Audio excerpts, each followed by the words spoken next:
Hello, Peter here, your Pinoy accountant. And in this video, very quick video lang, pag-usapan natin yung mga frequently asked questions about the BIR 2307 or the creditable withholding tax. So, ano ba yung BIR 2307? So, this is a form and it is a proof na your income was withheld by your income payer. For example, Shopee, Lazada, TikTok, they are now required to withhold yung mga gross remittances nila sa inyo if you are an online seller ng 0.5%.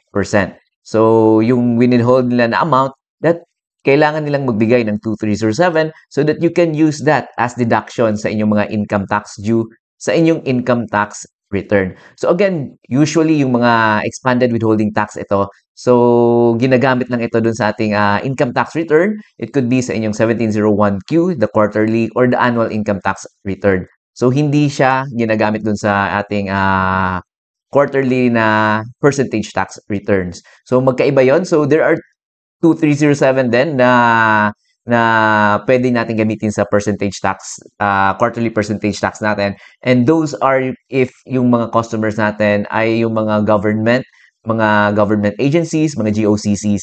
So previously, pinag-usapan natin sa ating previous video. So ilalagay ko lang yung ating link doon sa ating video na yon, doon sa ating description box. So that pwede nyo i-review mas detailed kasi natin pinag-usapan yung difference ng 2307 na ginagamit sa ating income tax return and doon sa ating percentage tax return. So, proceed na tayo. Number 2, what are the steps in using your 2307 as deduction to your income tax due? So, pakita ko lang sa inyo yung 2307 na form so that may idea kayo kung ano ba yung amount na gagamitin natin as deduction. So, let's see an example. So, ito yung example natin ng 2307. So, this is from Shopee. For example, nagbebenta kayo ng Shopee and yung nabanggit nga natin kanina, required na silang mag-withhold ng kanilang gross remittances sa ating mga online sellers ng 0.5%. So, in this example, sa second quarter to, that is from April to June. So, makita nyo dito, ito yung figure na pwede natin gamitin as deduction doon sa ating mga income tax return. So, in this case, sa second quarter, pwede natin itong gamitin as deduction. Itong tax withheld for the quarter na 1,173. So, ito yung amount na withhold ni Shopee, which is yung amount din na pwede natin gamitin as deduction if ever may income tax due tayo sa ating second quarterly income tax return. So, yung important lang pala dito is dapat signed yung copy na ibibigay sa inyo. And of course, kailangan nyo din mag-sign dito sa conforme. So, i-double check nyo lang yung if may 230, if ever na withholdan kayo ng income taxpayer ninyo ng withholding tax, kailangan mag-provide sila ng 2307 and be sure na signed yung 2307 so that you can use that as deduction nga doon sa inyong income tax due. So, balik na tayo sa ating presentation. So, madami pa din nagtatanong, ano ba talaga yung steps sa pag-claim nun? So, first is yung amount nga na nabanggit natin kanina sa 2307, yung income tax withheld. Yan, i-claim nyo yan sa yung income tax return as deduction. So, doon sa portion ng tax credits and payments, may section doon sa ating income tax return and nakalagay doon, creditable tax withheld. So, papakita ko yun sa inyo yung ating form na 1701Q so that alam nyo kung saan nyo ilalagay. So, nandito na tayo sa ating 1701Q and kita nyo dito sa Schedule 3, Tax Credits and Payments. So, dito nyo ilalagay dito sa 57 and the 58, the creditable tax withheld for the previous quarter. So, sa first quarter, ilalagay nyo if may 2307 kayo. And then, sa 58 then, for this quarter, the second quarter, ilalagay nyo din dito yung amount ng 2307 ninyo. So, dito nyo ilalagay. Again, it's just like an advance tax payments, yung mga 2307 form natin. So, pwede nyo i-deduct in case may tax due kayo. So, it's like a payment na din. Ilalagay nyo dito sa tax credits, dito sa number 57 and number 58.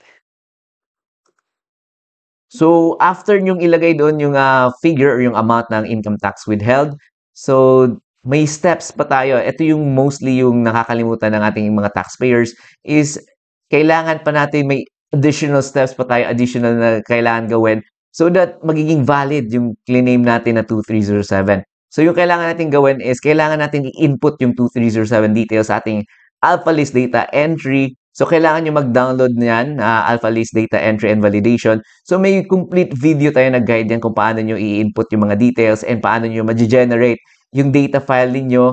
So, i-validate yung data file nun, and yung validated na data file, kailangan yung i-email sa e-submission. Ayan, e-submission@bir.gov.ph. So, yun, makakatanggap kayo ng confirmation e-submission validation report, which is kailangan nyo din yun i-submit pala sa EAFS. So, yung last natin na step is ito, attach signed PDF copy mismo ng 2307 and the summary alpha list of withholding taxes. So, from the alpha list data entry, pwede kayo mag-generate ng Excel or PDF copy nun nung mga na-input nyo na 2307, and then kailangan nyo din i-attach yun sa EAFS. And of course, yung email pala, kailangan nyo, nakalimutan ko, hindi ko nalagay dito, is yung email na confirmation receipt ng e-submission na natanggap nila yung inyong data file. Dalawang email kasi matatanggap ninyo after sending itong email. The first one is the system-generated na natanggap nila yung data file ninyo. And the second one is the data validation na nagsasaad na walang errors yung file na na-submit ninyo. So, yung e-submission validation report, or actually may option na kayo if nagkaka-problem kasi currently is hindi nakakatanggap ng e-submission validation report yung madaming taxpayers.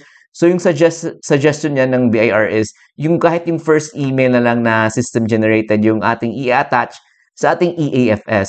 So again, kailangan natin i-attach yung 2307, yung South, and the email confirmation or the e-submission validation report sa EAFS, because these are if ever nag-claim tayo ng 2307, kailangan ng proof, kailangan ng attachments. So kung hindi nyo i-attach yung 2307, may machi-check yan ng BIR actually ng kanilang compliance section. Kung hindi kayo nag-submit sa EAFS ng inyong PDF copies ng 2307, ng South, and yung e-submission validation report, yung email. So yan yung mga steps. So medyo madami but may detailed video tayo dyan on how you can do this. So, ipopost ko lang again yung link sa ating video sa description box below. So, the third question is, can I still use my 2307 from previous years? For example, 2024, may mga 2307 kayo na hindi nyo claim. Ibig sabihin, hindi nyo ginamit as deduction dun sa inyong ITR ninyo. Pwede nyo bang gamitin yan? So, technically, yes, pwede nyo gamitin, but it is not recommended. Dahil mahaba-habang process pa yan if ever gagamitin niyo, because makikipagtalo pa kayo sa BIR, and may chance pa na kailangan niyo pa mag-appeal, mag-court tax of appeal pa kayo, na kailangan yung i-prove na yung related doon na income is talaga, or sales related doon sa withholding tax na yun, is na-report ninyo on that year. So, medyo madugo siya because may chance pa na ma-audit kayo ng BIR on those years, di ba? Ma-open nila yung mga books ninyo so that ma-prove ninyo na talagang na-declare ninyo as sales yung related na 2307 na yon. So, yung highly recommended dito is i-claim nyo yung 2307 within the same taxable year. For example, yung 2024 ninyo na 2307, i-claim nyo sa ITR ninyo or income tax return ninyo na 2024. So, for the 2025 na 2307, kailangan yung i-claim yan within the same taxable year. So that hindi na sasakit yung ulo natin, di ba? Hindi na mahaba yung process. Hindi na kayo makipagtalo, I mean, sa mga BIR examiner. So, yun yung highly recommended talaga is within the same taxable year. Kung yung 2307 nyo is 2025, so yung ITR, i-claim nyo yan sa year na 2025 din. So, the fourth question is, so related lang na ito sa previous nga question. Can I just claim all my 2307 in the annual income tax return? So yung iba kasi nating taxpayers is maliit lang naman yung ito yung common ha. Maliit lang naman yung 2307 natin. Pwede bang hindi na lang sa first quarter, second quarter, or sa third quarter? Pwede bang sa annual na lang? So yes, it is an option for you as long as yung nga yung nabanggit natin is same taxable year sila na 2025. So, pwede nyo i-claim yan sa first quarter, pwede nyo i-claim sa second, sa third, and of course, pwede nyo din i-claim yan sa inyong annual income tax return. So, that isang ano na lang yung South, yung pagsabi sa EAFS, yun yung concern nila because medyo mataas kasi yung mahaba-haba yung process, di ba? Kailangan nyo pang i-scan, kailangan nyo pa i-submit sa EAFS, kailangan nyo ipa-i-input dun sa alpha list data entry and validation. So, yung iba, they would opt na sa annual na lang. So, it is an option for you, but yung recommended talaga yan is kung anong quarter nyo natanggap or anong quarter related yung 2307, doon nyo i-claim. So, yung last question natin is it okay not to use my 2307?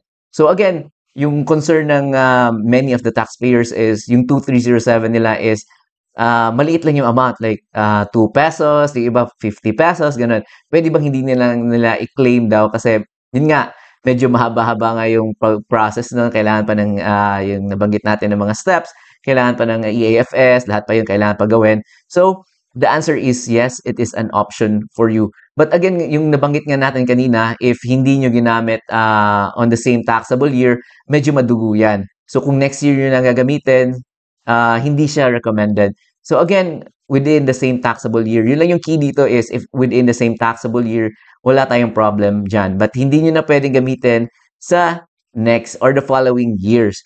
So yung recommended dito is it is an option talaga na hindi nyo na gamitin yung 2307, but for proper recording naman, di ba? Because that's an asset on your books.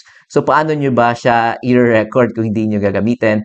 And for the correct business process is if ever naman 'di ba lalaki yung negosyo natin, at least may experience na tayo dun sa mga steps na kailangan natin gawin to claim the 2307. So again, yun lang yung ating video for today. We just talked about yung mga frequently asked questions sa BIR 2307. So yung key lang talaga dito is yung mga 2307 natin ng mga forms that is our asset natin yan or advance payment na ng tax, because pwede natin silang gamitin as deduction doon nga sa ating mga tax dues. But again, i-double check ninyo, dapat signed yon ng income taxpayer ninyo to be valid and binding. And of course, don't forget to sign na din yan. Kailangan signed yung ating ilalagay or i-attach sa EAFS. So, yun lang yung ating video for today. My name is Peter, your Pinoy accountant. And thank you again for watching.